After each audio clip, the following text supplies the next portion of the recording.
Assalamualaikum warahmatullahi wabarakatuh. Halo Sobat Cuan, saya Ian. Hari ini hari Senin, tanggal 21 Februari tahun 2022. Saya akan melakukan prediksi pergerakan harga emas hari ini.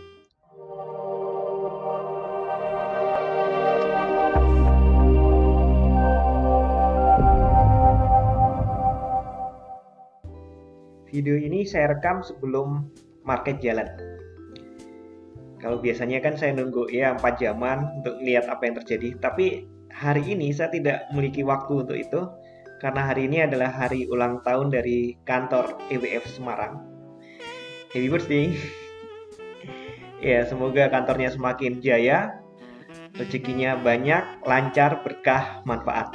Amin.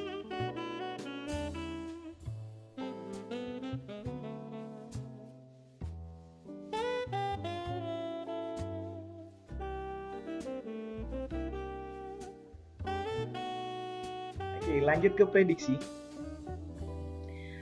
Hari Jumat, market membentuk pola doji. Selama ini yang saya pahami, jika ada doji on top, jadi ada pola uptrend, kemudian terjadi doji, saya nyebutnya doji on top, doji di atas, itu adalah pertanda pembalikan. Tetapi dari banyak literasi yang saya baca atau saya lihat di YouTube, ternyata bukan 100% pembalikan, tapi lebih tepat adalah jeda.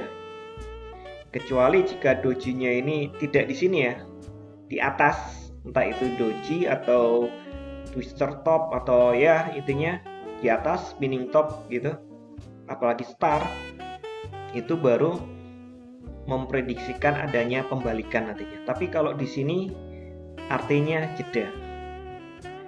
Bisa jadi akan berlanjut. Ya, stokastik RSI memang menghadap ke atas walaupun posisinya sudah jenuh beli, overbought. Tapi peluang naik masih ada. Dan kalau dilihat dari kebiasaan-kebiasaan sebelumnya, ketika melewati level ratusan gitu, jadi 1900 kan 1900 gitu ya. Nah, ini ada 2 hari sempat lewat di atasnya tapi kemudian ditarik balik. Hari Kamis dan hari Jumat. Sebelum akhirnya hari Jumat membentuk doji. Apakah ada harapan untuk koreksi? Oke. Saya ngasih harapan dulu untuk para seller. Mohon maaf jika harapan saya harapan palsu, bukan saya yang memalsukan. Tapi coba lihat, kalaupun seandainya turun, kemudian mengikuti pola retracement ini, maka koreksi pertama, dan ini juga sesuai dengan jejaknya, ketika terjadi konsolidasi di pertengahan minggu, di awal minggu, Senin, Selasa, Rabu, itu harganya berarti koreksinya ke 1873 ini, ya 74 lah, 1874. Kemudian jika masih kuat turun, dia akan ngejar di 38,2%-nya di 1856. Ya sekitar itu. Lanjut lagi ya, setengahnya memang biasanya koreksinya setengah ya, sampai setengah, dan kebetulan kayaknya nggak ada kebetulan ya dalam dunia ini. Memang polanya seperti itu. Nah, di 0,5 atau 50% ada di 1841,72. Iya 40 deh anggap aja biar nggak pusing. Untuk lanjut lagi, saya nggak berani jamin. Bahkan jujur, saya belum berpikir harga akan turun. Masih menunggu The Fed menaikkan suku bunga, baru ada peluang untuk turun. Kenapa saya katakan itu? Ya karena tensi di Ukraina belum cukup bagus. Masih ada kekhawatiran Rusia akan menyerang Ukraina. Sayangnya media yang kita baca selama ini kan media barat ya. Dari sisi Rusianya kita nggak dapat. Dan framing di media barat itu memang menyatakan Rusia akan segera masuk atau invasi. Amerika naruh pasukan di Polandia yang merupakan anggota NATO terdekat dengan Ukraina. Dan beberapa anggota NATO juga sudah menaruh alat-alat perang di situ. Apakah jika Rusia benar-benar invasi mereka akan benar-benar membantu? Jujur ya, secara pribadi saya nggak yakin. Karena Paman Sam itu kayaknya sih menurut saya nih, kayaknya cuma berani sama negara yang lebih kecil. Kalau sama Rusia, saya nggak yakin mereka akan berani konfrontasi langsung. Dan mereka memang cukup hati-hati dengan negara-negara yang memiliki nuklir. Contohnya Iran. Sampai sekarang Iran tidak diserang secara langsung. Beda dengan Irak yang dihabisi begitu saja.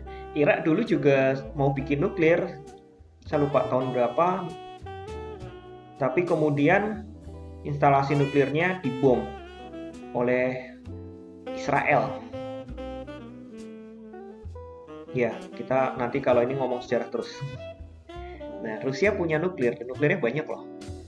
Karena Rusia adalah induk dari Uni Soviet dulu. Dan Rusia sekarang memang ya kayaknya sih ada keinginan untuk menyatukan lagi pecahan-pecahan dari Uni Soviet. Oke, jadi kalau naik lagi kemana? Ya kita harus lihat sejarah yang lebih jauh lagi. Harga hack berikutnya adalah di 1916,53. Ya, anggap aja 1917 akan dikejar jika hari Senin ini market close di atas 1900. Jika tidak, akan ada koreksi. Harapannya hanya tinggal Selasa. Jika Selasa ternyata harga bergerak di bawah 1900, kemungkinan koreksi ke angka-angka yang saya sebut. Tapi jika ternyata naik, entah tiba-tiba ya hari Minggu itu, karena saya rekamannya hari Sabtu ya. Sabtu sampai Selasa ada pergerakan yang signifikan dari pasukan Rusia, signifikan nyerang maksudnya. Maka ya kalau 1916 pasti lewat lah. Kemungkinan dia akan ngejar ke sini di 20-30.